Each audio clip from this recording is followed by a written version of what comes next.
Şeytanın askerleri 3. bölüm. Şeytan al adamlardı aldoosu oңой эмес. Аны үчүн адамдарга кээ бир айла амалдарды ишке салат. Ал айла амалдар шайтандын иштери экендигине ишенүү абдан кыйын. Ар түрдүү айла амалдарды ишке салып, шайтан адамдарды туура жолдон оңой эле адаштыруусу мүмкүн. Алар кандай айла амалдар экен деп кызыгып жатасызбы? Анда эмесе бир нечеси менен таанышабыз. Биринчи, арамды сыртынан кооз кылып көрсөтүү.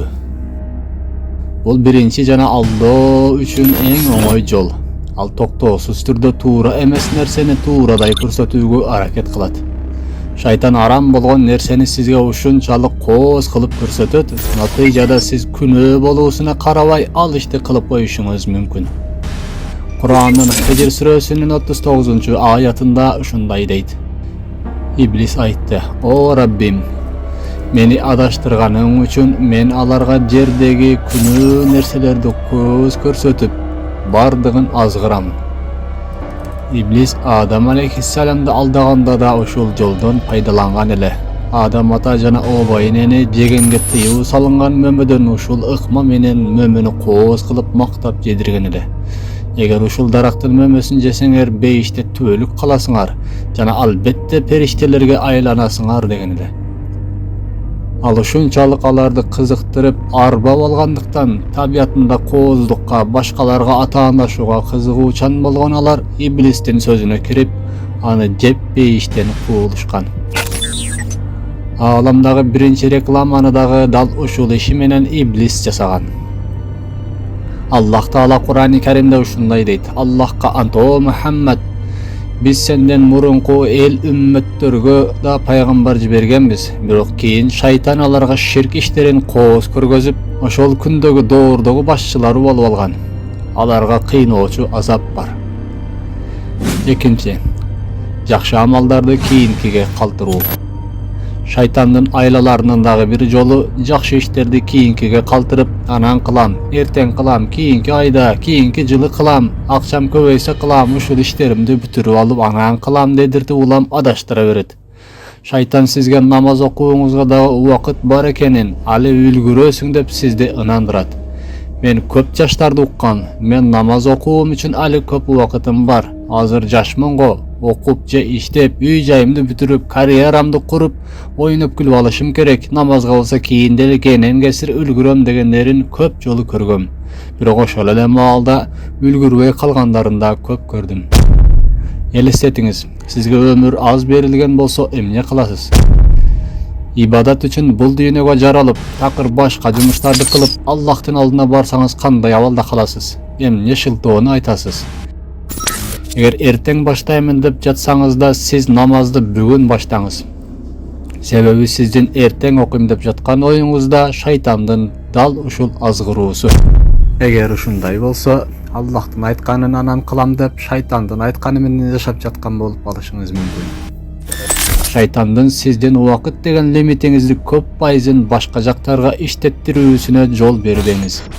Өзүңүз таразалап көрүңүз. Канча пайыз убакыт деген лимитиңиз каяка сарпталып жатат?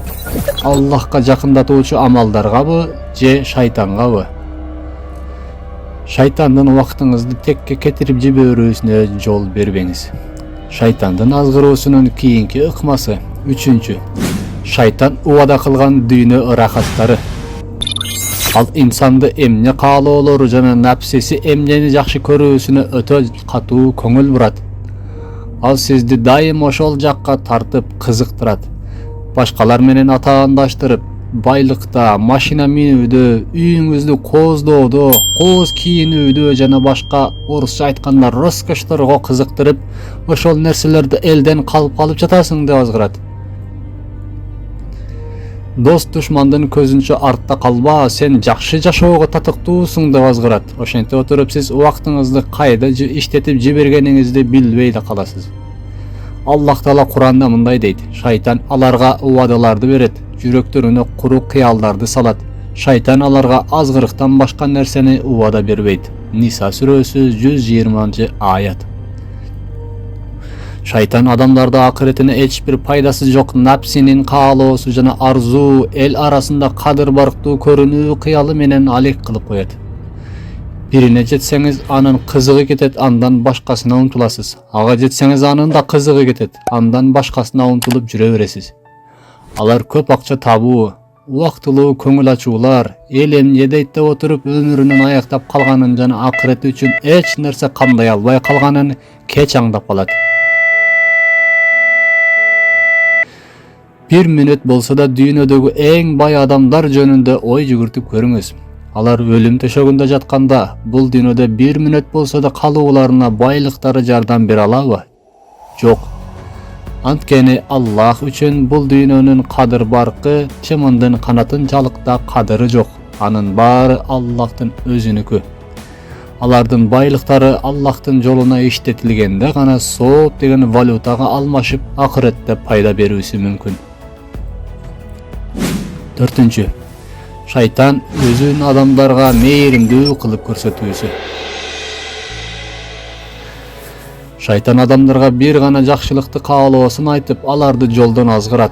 İştebeseň üý bileňdi kim bagat, akçaň jok bolsa seni hiç kim togotpoýt dep namazga boş wagtyňyzdy kaltyrbogo hareket kılat. Çarçasaňyz bir es alıp kel, iştep jürüp ele ölüp ketesiňbi, bul dünýege bir kelesiň, butu koluň soğuk kezinde oýnap külüp kal deyt. Birok butu koluň soğuk kezinde ibadat kılıp kal, umraga, ajyga barıp al debeyt. Oşul işlerdi kılsaň başkalardan aldında kadyr barktyw bolasyň deyt. Birok hiç kaçan oşul işlerdi kılsaň күнөө bolat debeyt. Oşul syýakty azgyrуу menen Adam aleyhissalamdy da joldan azgyrgan. Anın kanday azgyrganyn Kur'anda mintip bayandalat. Jana albette silerge nasihat aytuvçylardan bolamyn dep eköni ant içe başlady. Araf suresi 21. ayat. Kudumuşunday, şaytan adamlarga jakşylyklardy ıra körüp jatkanday sezilet, birok adamlardy ar türdүү jollar menen aldayt. 5. Akırındyk menen adamlardy tuura joldan kaydırуу. Şaytandın adamlarda azgıroosunun dağı bir ыкмасы uşunday. Adamlarda akırındyk menen azgırıp olturup kadam başka jolga sala başlayt. Bul arzuwagan nersedep kiçine күнөө işlerdi kıldırat, andan keyin andan başkasın kıldırat. Oşente olturup al күнөөлөр sizge könümüş adat bolut. Keyin ondan çoňraak күнөөлөр da sizge kiçireýekdey sezilip, oturu çoňraagyn kaýdygerlik menen kıla beresiz. Ayagında kaysi dengelige düşüp kalganyňyzdy düşünbey kalasız.